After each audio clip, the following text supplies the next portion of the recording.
আসসালামু আলাইকুম আপুরা ভাইরা, কেমন আছো? তো এটা আপুদের ভাইয়াদের জন্য হয়তো কিছুটা হলেও কাজে লাগবে। তোমরা এরকম তোমাদের বাসার সোফা সেটগুলো কীভাবে পরিষ্কার করো? এই যে ভিতরে ভিতরে ময়লা আটকে থাকে, আমার তো খুব অসহ্য লাগে। তাই তোমাদের জন্য এই ছোট্ট ভিডিওটি মেক করলাম। মানে তুমি জানোই ভ্যাকুমের যে আরেকটা সেশন আছে, 3টা পার্ট থাকে, কেউ আবার একটা পার্ট কিনে, আমরা কিনেছি 3টা পার্ট। এই যে দেখো কি সুন্দর করে ময়লাগুলো একদম ভিতর থেকে টেনে পরিষ্কার করে আসছে। তোমরা যদি 15 দিনে একবার করে করো, বা যারা বাংলাদেশে থাকো তারা সপ্তাহে একবার করে করো, তাহলে আরও বেশি ভালো। বিদেশে ময়লা কম, তারপরও ময়লা পড়ে থাকে কী পরিমাণ, তুমি দেখেছো? তো আমি চিন্তা করলাম এই ভিডিওটা মেক করে তোমাদের হয়তো কাজে লাগতে পারে।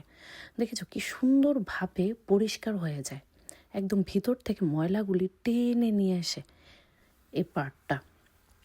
তো তোমরা ট্রাই করে দেখতে পারো, জানি না তোমাদেরটা কেমন হবে, তারপর আমার মনে হয় ভালোই হবে আলহামদুলিল্লাহ। তো তোমাদের কাছে কেমন লেগেছে একটা গঠনমূলক একটা সুন্দর কমেন্ট করে যেও। আর ভালো থেকো, আর সবসময় সবার পাশে থেকো, তাহলে মনে করো আমরা সবাই একদিন এগিয়ে যাব। ভালো থাকো আর আমার ভিডিওটা পুরোটা দেখো। টাটা, বাই বাই, আল্লাহ হাফেজ।